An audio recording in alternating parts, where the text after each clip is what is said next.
Hey friends, Rob here, giving a response and review. This guy John Fugel, whatever how you pronounce his name, this video entitled "Chick-fil-A versus the gays." And to be honest with you, I'm a little up in arms with this whole thing because the reality is, in one corner the dude owns a chicken company, and he's got to come out with those comments. But on the other point I'm trying to make is people have freedom of speech, a religious liberty where they're allowed to express their opinions.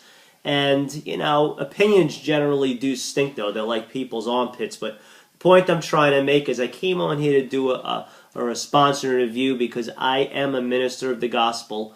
I'll make that very clear. If you desire to subscribe to my ministry channel via YouTube, hit the subscribe button. Also in the Robb Wood 1, the search Robb Wood, many other Christian preaching, teaching, ministry videos where I talk about the Bible, Christianity, heaven, hell, angels, demons, etc. But let me know if you think Dan Cathy is wrong for the comments he made, or let me know if you believe he should have the ability to express his opinion. And, you know, I don't believe it was profitable for him, and I'm not even talking about dollars and cents, because the gospel really, for the most part, is the gospel of love, friends. Christ came not to tell people generally what was wrong with them, but he came to tell them what could be right with them if they allowed him in and to have an entrance into their life. I mean, talk about the woman caught in the very act of adultery.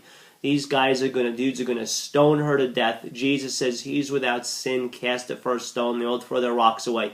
Then he tells her, go and sin no more, follow me. I've got a great, wonderful plan for your life. You don't have to live like this. So, you know, as a minister, I don't generally tell people, you know, I preach them up. I tell them and how great they could be for God if they have more of God in their life, because the gospel's a message of love, friends. John 3:16, for God so loved the world, that's me, that's you.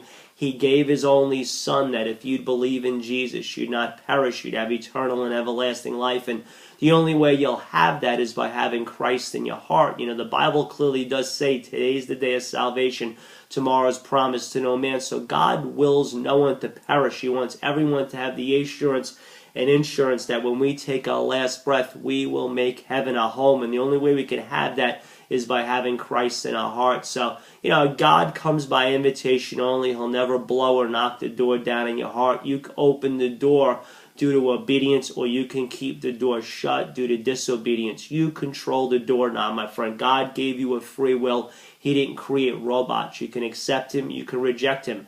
The reality is when you take your last breath, the elevator goes up to life insurance or down to the basement where there's fire insurance. So, hey, if you want to accept Christ into your heart, I'm throwing this out there. It's a simple prayer. It's not reciting the prayer. It's the faith behind it. Simply say, Jesus, thank you for dying on the cross of my sins. Thank you for being my Lord and Savior. And friends, if you prayed that prayer, heaven applauds you. Angels are throwing a party. God has a wonderful and a mighty plan for your life, an inheritance, a hope, and a future, and expected end. Again, if you want to decide to subscribe to my YouTube ministry channel, hit the subscribe button. Also, under the search Robb Wood 1, I've got many other Christian preaching, teaching, ministry videos. The Lord loves you. Have a wonderful day.